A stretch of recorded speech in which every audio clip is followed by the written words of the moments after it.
Let's talk about LCK because I think T1 is a very interesting topic of conversation. Wolf and I had a long chat about where we think T1 is skill wise at the current point in time on the Monty Wolf show. Also, yesterday on Power Spike, Dom issued his opinions that he thinks T1 is overrated. My take is I think that this is a better version of T1 compared to last spring, which was their undefeated split. So that's a pretty, I think, hot take that this team would actually be better. But I do think, as I said, when they went to MSI last year, that they had convincing flaws that could be exposed. And especially with the patch shifting before MSI, it revealed a lot of that. I am less convinced that they have serious flaws this year. And indeed, after this last week of games where we got to see their rematch against Live Sandbox, because remember, just a week before they played a relatively, I wouldn't say it was super close, but kind of close series against Live Sandbox. They did lose a game in that series. They came back the next week and they completely mauled Live Sandbox this week. And that was, later in the same week, we saw the telecom war, which we thought, given KT's current performance, might be somewhat close. And usually those teams have played each other somewhat close. It was another complete dumpstering. And T1, I think, are very convincingly the best team in the world right now. Well, here's the thing, Monty. I would naively ask you for the show, why, in what way does Dom think that T1 are overrated? But like all good viewers of this show, I could just go onto the YouTube channel and watch Power Spike myself and find out. So I'll do that after the show, of course. Actually, the joke is I just won't find out. I'll ask him myself on the next show. No, the thing is, I actually find that to be a mad hot take. Like, I'm going to say this right now. Bear in mind, Best Damn League show's at LEC show. We're not going to waste time talking about fucking LCK on that one. Dom's actually doing there what everyone accused you of doing for all those years, which is when the LPL was better than LCK, the perception was that you and LS couldn't let it go, that LCK wasn't the best anymore, and you just found any angle to say the top LPL team was overrated, because obviously LPL teams always have certain flaws, certain positions that look fraudulent, like some of the top laners and supports, or maybe internationally there's always a flop from the LPL. Dom's just doing his version of that, because the reason I find that such a crazy take is I think the eye test checks out on this T1 better than one. Out like a motherfucker. You'd have to go back to like the early World Championship lineups to find one as good as this. This looks really great across the board, like you're saying. Mako looks awesome. Faker's probably playing the best league in about 7 years, guys. He actually might be the best mid laner, all in all, like all around game. He's probably the best player in League of Legends. Then you look at like even the one of the main angles we hit so hard last year when T1 was the best was the Gumayushi one. That's not even a liability now, guys. That's just fine. In fact, he's actually very good. He just sort of cleaned up a lot of his problems, it feels like. What downside is there for T1? As far as I can tell, the only real knock you could make, I doubt this is Dom's take, as I'll find out later, is maybe you could say like the other LCK teams aren't so sick, but it's like that's about it. And even then, they're certainly not bad. Like, if anything, like KT Rolls is way better than you thought they were going to be. Yeah, D plus isn't quite as good, but like fucking Gen G's better than we thought they would be. Yeah, like I don't even think that knock works that well, mate. I don't really get it. Live Sandbox is also better. And honestly, Hanwha Life is the only team that's beaten T1, so they're pretty legit at some level. I don't think T1 was trying very hard in that series, it must be said. So it was they themselves said they weren't super prepared for Hanwha, and also Hanwha has improved significantly over the course of this split, and we're going to pretty soon find out once they start hitting some stronger opponents how legit they are right now.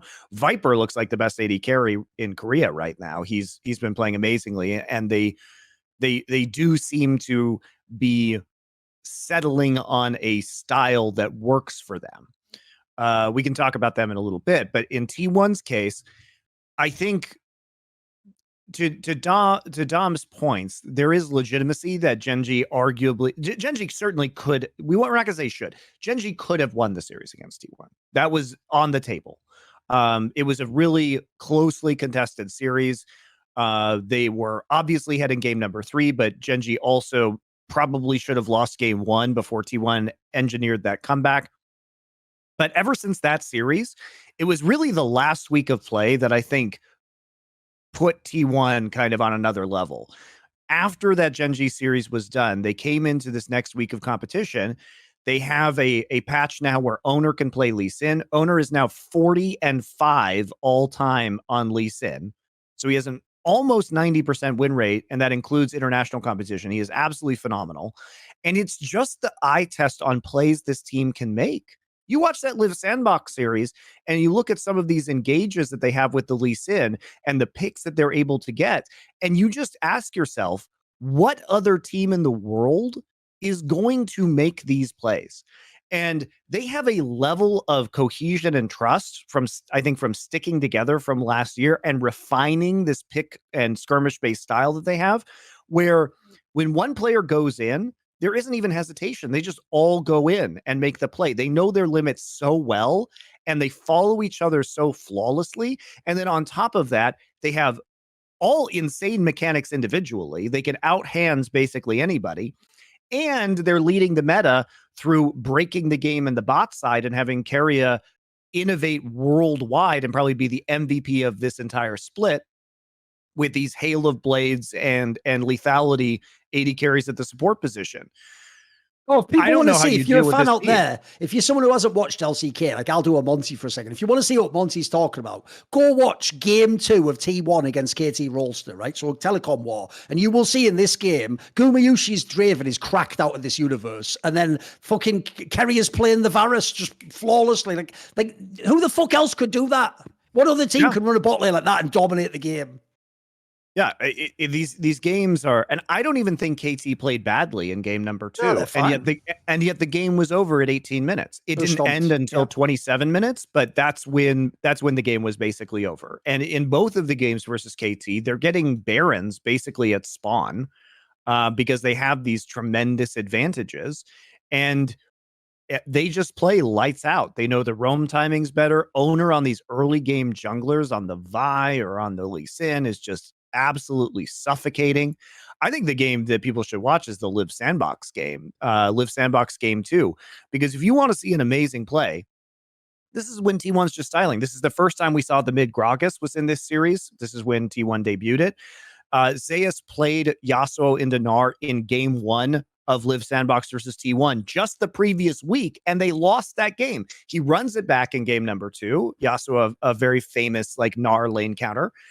And this time it goes super well. But the craziest play is Owner actually removing, Envy's playing Ezreal, and he's doing very well in this game. And Envy has been a strong AD carry that keeps getting stronger throughout this year. He has both his flash and his heal up, and he's in the middle of his team. And he sees Lee Sin on the other side of the dragon pit for about 2 seconds. Lee Sin comes in, ward hops over the wall, kicks Envy out of the dragon pit. There is nobody else on screen from T1 besides this Lee Sin. Zeus hits a max range Yasuo ult to actually continue the damage, while you see Gumayushi Jin ulting and a Caitlyn ult from Keria flying in from off screen, and they just assassinate Envy with all his thumbs up. And no other team makes that play in the world. The Envy has no way to even know he's in danger. He actually makes the right play by moving towards the Lee Sin. But they are so well coordinated that they can hit you and they can hit you and assassinate you from so far away that there's very little counterplay. They set up these traps beautifully. It's incredible to watch. And they're also just a team where you cannot outdraft them right now. Like, they have to actually choose to fuck the draft up. Like, it's the reason why we've harped on it so many times. But, like, Keria probably is the best player in League of Legends, because the gap between him and whoever you say is the second best at his role is fucking bonkers, mate. Like... Like, he really is. That's why I say, like, he is doing to the support role what Mad Life did in, like, season 2 and 3 or whatever. Like, it's ridiculous. Like, whoever's second, who even gives a shit? The joke is, it really should be like that old Reddit meme of, like, it goes like this. Keria's number 1, Keria's number 2, Keria's number 3, space. Whoever you want can be number 4. It doesn't matter. Yes. It doesn't matter. Because he's just, like, already T1's amazing. But when you have him, it's like the ultimate draft OP. It's like if this was like a fucking Magic the Gathering game, he's the card that would have to be banned. Like, you just cannot be allowed in regular play, can it? Like, it just warps the whole draft. Like, what can you possibly do against this guy? Because half the time when I'm watching draft, I'm just waiting, like, there is no answer here. Like, what should they do? Like, if you ban that, they give this. Like, I don't know how you beat this team.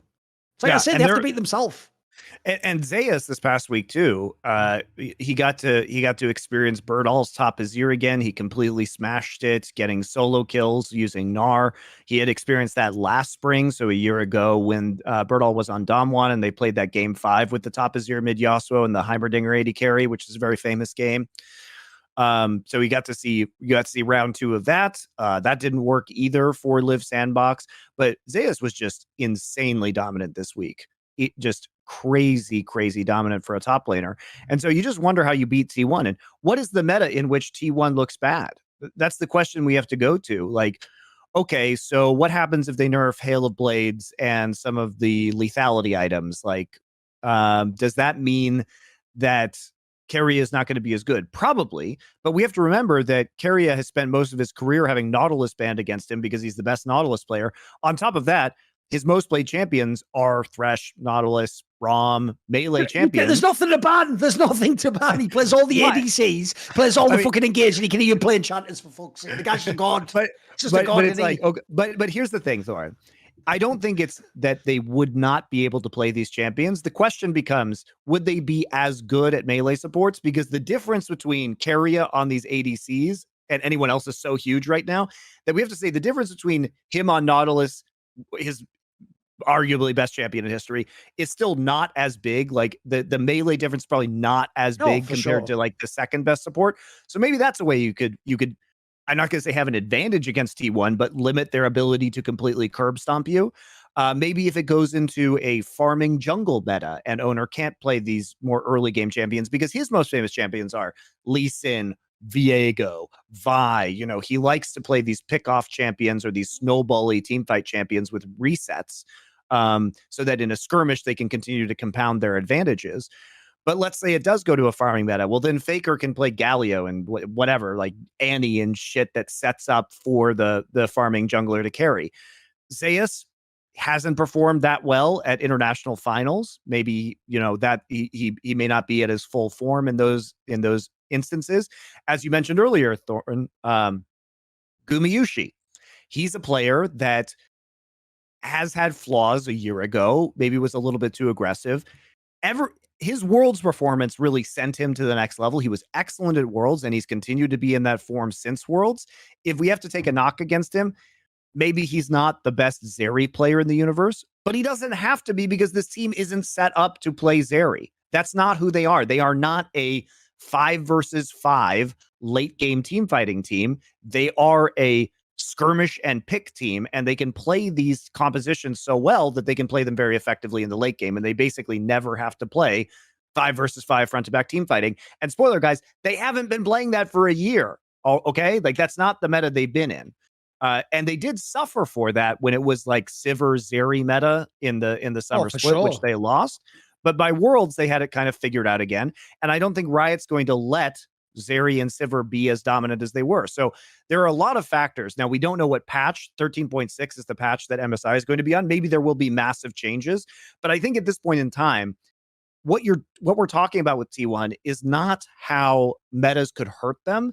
It's more how maybe the difference between some of their players in those metas and the next best players is not so great that it could lead to a higher chance of an upset because they look extremely complete as a team right now. By the way, as an aside, you know, when we did that question a few episodes ago, like it might even have been the last one where it was like, what would be like the prototypical champion for each role? And we were doing like, you know, Nar for top lane and Orianna for mid lane, right? On that tip, I actually do think that even though people just like the champion for some reason, I think Zeri is one of the most uninspired ADC designs ever. I think it's actually bad. Like it's one of the only champions where when I see people carry the game, I'm like, it's actually really hard to tell if you're really good or not. Like, think about the old school version used to be obviously like Vayne, if people remember. Dude, you know instantly if that Vayne player's cracked, if he's fucking dodging, he's using the drum. The Zeri guy just looks like he just moves forwards and shoots. It looks so fucking bad. The Q spam is so annoying. Looks so bad, doesn't it? Shooter to go. Blah, blah, blah, blah. Yeah, it looks terrible. It does look terrible. It's not a good The problem look, is Zeri doesn't feel like when you watch Zeri that it has any power behind it because the Q animation looks so wimpy. It does look like a pea shooter, like you say. Like he's bang, like a little flag comes out, bang, like in a fucking Bugs Bunny cartoon or something. But the joke is in the game. I've always, you know, this has always been my main pet peeve about League is that it doesn't intuitively show graphically what you're doing to someone. So, for example, like here's an obvious example. Like, dude, a Malzahar ult looks like it should be the most powerful thing in the whole game. It's like, oh, it's like you're on some like Sith shit, just like powering him down, like you. Meanwhile, like, oh, it's just doing one guy, just get him stuck still, like ain't that sick. But as you say, you do like a fucking Zeri, like you're like, is that even hurting him? Wait, it's tearing him up. Look at the fucking health bars. Like, yeah, it's just I agree. It doesn't have the same oomph, does it? No, I think the visual design is somewhat lacking with Zeri, but also the game design. It's just not as impressive because at least with Vayne, there are very specific windows while she's tumbling or in her ultimate where you know that a player is good because they have a limited window to like make the play. But with Zeri, when she gets her speed boost, she's just like always fast. Yep. So it makes it, I mean, yeah, it can be impressive mechanically to dodge things, but it demonstrates less skill. I'll put it that way. I mean, by the way, this isn't like an ADC hit fucking thread that we're on here. Like, I also thought the era when, I mean, it's the point that Local made years ago, but I think it's one of his best points. The era when the Akalis of the world were permanently in the meta, that's also not so sick to watching a team fight when you just know that all the fucking cooldowns are just coming up and he's just cycling them. Like, if you think of some of the old school team fights, that's like a proper 5v5 back to back. You know when that person's used his ults and his main abilities and you can just see like, oh, that was perfect usage. Like, they held this. Like, on this one, it's just like fucking a rhythm game, innit? You're just fucking going between the cooldowns as they come off and just spiraling in. Meanwhile, some guy in the middle who's like a fucking like Jace is like, well, I can't do anything against this motherfucker. Like, I just sit here and shoot the other people. Just League for you. Old man ranting about League. There you go. We're here already. They said that's what we started as, but that's what we always were, Monty, the whole time. Yeah, the old men were inside us. Now they're outside us as well. Yes, exactly. Also, you know what's fucked up? And we never had to think about this before because we really did just do this show because it was interesting and obviously at times it was on hiatus. Dude, bearing in mind we're going to hit 10 years, we actually have to consider there might be a world where somehow League's still going. Will someone inside actually be going for 20 years? Like, it's going to look so mad when you see us at the beginning versus us now. It's going to, like, contrast going to be nuts. What has esports done to us, Thorin? Exactly. This is what 20 years of Twitter does to you. Yes. I just don't even use Twitter anymore. I'm so over it. Honestly, you know, as an aside, Thorin, the best thing that Elon Musk did for me for Twitter was that he removed API access to third-party apps because I hate the Twitter app. I hate using it.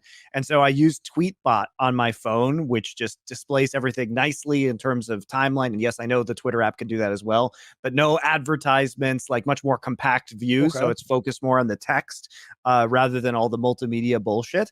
And ever since he disabled API access to the third-party apps, I just look at Twitter a lot less. And guess who's happier as a result? Me.